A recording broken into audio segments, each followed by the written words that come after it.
Ladies and gentlemen, this is the YouTube channel vlog show of inspiration and realness.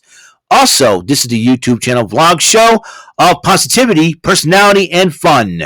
This is Eric Lima Shenanigans of 1977, and now the perpetrator of these shenanigans, Big Beefy E himself from his Big Beefy Man Cave in New Bedford, Massachusetts, Mr. Shenanigans himself, and the two-time Chilling 3000 2022 End of the Year Awards winner, Eric M. Lima. Thank you very much, Mr. Announcer, sir. Well, hello there, everyone. Welcome to yet another episode of Eric Lima Shenanigans of 1977, episode 905 of the show, September the 30th, 2023, 11:17 p.m. Ladies and gentlemen, what's going on, everybody?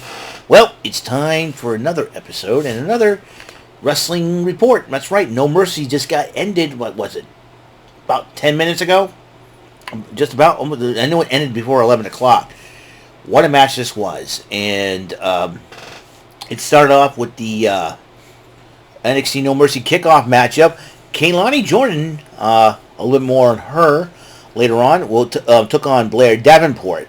Blair Davenport did pick up the victory over Kaylani Jordan. I knew she would. I picked her to win.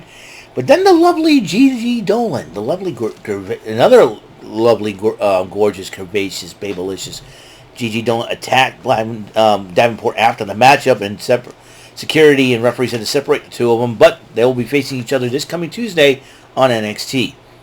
First matchup, it was Braun Breaker versus Baron Corbin, and Braun Breaker wore this big wolf outfit over his head. What the heck was that all about? But him and Corbin were fighting before the bell, but then they were fighting. It was a heck of a matchup. Mr. Stone, though, wanted to get his revenge and distracted Braun Breaker, but Braun Breaker grabbed him, military pressed him on top of security, distracted him long enough. Baron Corbin hits the end of days, 1, 2, 3, and Mr. Dante Pittman will be happy to know that Baron Corbin won the match. Mackenzie Mitchell earlier on interviewed Carmelo Hayes and Trick Williams how they plan to walk out with the championships. North American title was on the line. Dominic Mysterio defending against Trick Williams, and with Dragon Lee as a special guest referee, and Dragon Lee was giving Dominic the business once in a while, and then Dragon Lee got actually knocked out. Trick Williams took advantage of it, and ladies and gentlemen, we have ourselves a new North American champion in Trick Williams, and a lot of people are, I'm happy that Trick Williams. I knew that Trick Williams was going to win. It was time for Trick Williams, and it's Dominic Mysterio lost. Praise the Lord. That's what I'm going to say. Dominic Mysterio lost, and ended up winning the matchup. So, Trick Williams ended up winning the matchup and with the gold. Then the tag team titles on the line, a fatal four-way, the Family versus Creed. The Creeds and the Garza Dynasty and OTM out the mud. That's the team of Bronco Nima and Lucian Price with Scripps in their corner. Heck of a matchup, though, and the Family does retain. There was a segment on this NXT after NXT where Joe Gacy lost to Trick Williams in a matchup, and Joe Gacy says he's going to find his own path. He's telling Ava Rain to leave because the schism is no more. So he's got to find his own path and purpose. So Trick Williams went into the locker room with Hayes and said, "Hey, listen, we're going to go celebrate after he retained the title," and a lot of confidence there. Then the Heritage Cup title was on the line. Noam Dar versus Butch. Heck of a fight here. Round 1, nobody won round 1. Noam Dar picked up the victory in round 2. Butch evened it up in round 3. Round 4 and rounds 4 and 5, nobody win. Round 6 was a doozy. When you have Metaphor out there, they will cause a lot of interference, a lot of trouble. You had the girls distracting the referee, Oro Mensah doing this thing. Meanwhile, the Gallus boys decided to attack Butch's cornerman, Tyler Bate. And then, while the referee was distracted with that, Joe Coffey attacks Butch from behind, and Noam Dar picked up the victory for the 6th round, and is your... All right, so is still your Heritage Cup champion. But before we get to all we get to all of that, give me a second.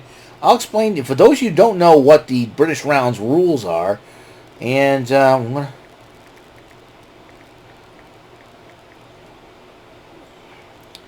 right, in the British Rounds matchup, and in the Heritage Cup, here's the. Let's see if. All right, here's how the British Rounds rules matches. Just in case you don't know, matches consist of 6 3-minute rounds with 20 seconds breaks between each round. Matches are 2 out of 3 falls. Falls can be won by pinfall, submission, or countout. Once a fall occurs, the round ends. The match ends once a wrestler has won 2 falls. In the event of disqualification or knockout, the match instantly ends without the need for 2 falls. If all 6 rounds are completed, whoever has 10 on falls wins the matchup. But in this case, Noam Dar does win.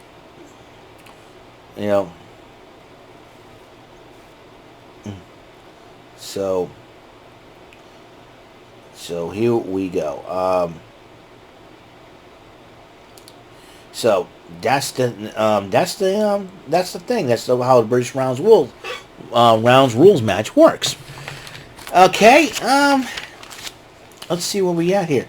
So yeah. So Metaphor got involved. Gallus got involved. Cost Pete Butch done that. The NXT Heavyweight Championship. This matchup could have gone either way. This was a heck of a matchup. Both men gave it all. But ladies and gentlemen, second title change of the night. We have new NXT Heavyweight Champion Ilya Dragunov. The Mad Dragon Usyk Barza has won finally, and then the two shook hands, showed each other respect after the matchup. Who is going to stop the Mad Dragon now? Who is going to slay the Mad Dragon? This is going to be interesting. Dragunov as champion. Very proud of Ilya Dragunov, man. It was only a matter of time. I think I predicted Dragunov to win this matchup. So they announced the participants for the NXT Women's Breakout Tournament. Jakara Jackson of Metaphor. Lola Vice, Izzy Dame, Jada Parker, but not and it's not Jade Cargill. Looks like they're letting Jade Cargill keep her name. Danny Palmer, Carmen Petrovic, Ariana Grace, and Kaylani Jordan. That rounds up the 8 ladies in the NXT Breakout Tournament. Tegan Nox is at No Mercy. She awaits the winner of the main event match to face on Monday Night Raw for the NXT Women's Championship. Which happened? Extreme Rules. Becky Lynch and Tiffany Stratton. These ladies went at it. Becky Lynch was doing some shopping for weapons. Tiffany Stratton had brass knucks. These ladies went at it. And a fan gave Becky Lynch a necklace to bash Tiffany Stratton with. And at one point, she had a box full of dismembered Barbie dolls. The limbs, you like to yank the head off and stuff. So she's slammed. I think trying to teach them like thumbtacks or something like that. Slammed them through, and then she starts chucking the Barbie dolls at Tiffany Stratton, but it ends up hitting members of the W Universe. And Tiffany Stratton's got a trash can, and she's like playing baseball with them. It was hilarious. But Tiffany Stratton got busted open in that matchup. She got busted open. Her head's like, oh my goodness. She kept on going. I got to give it up to Tiffany Stratton. For her first Extreme Rules match, she can go. And I think, and I hate to say this, Michael Mabari, I got to respect Tiffany Stratton. Because she went out there and did her thing. But in the end, though, Becky Lynch did retain the NXT Women's Championship, and Tegan Nox was looking on. And, Tegan Nox was looking on and eyeing Becky Lynch. So this Monday Night on Raw, Lynch, Nox, let's dance. Battle of UK women's wrestlers, man. Then, this was a heck of a match. Then at the end, though, Trick Williams was holding on to his title, newly acquired North American title, and Carmelo Hayes says, I'm sorry. He's like, no, you've been a champion, man. You've been a champion. You are still him. You are still him. You've always been a champion, and consoling his thanks, man. And you know what Trick Williams knew? Trick Williams is a smart man. He knows what's up. I like Trick Williams. Respect for Trick Williams. So, that is it. That's episode 905 in a nutshell. Ladies and gentlemen, that's all the time we have on the show. I will see you guys later. Have a great night. And until the next episode comes rolling around, Mr. Announcer, take us home. That is all for today's episode of the show. This is Mr. Lima speaking for Eric Lima Shenanigans of 1977. A Big Beefy E, do it for Bob Saget production. And in association with A Sweet Bowl for Raving Dingleberries Telepictures and Distribution. Thank you for watching another great episode of Eric Lima Shenanigans of 1977. Until the next episode, goodbye for now.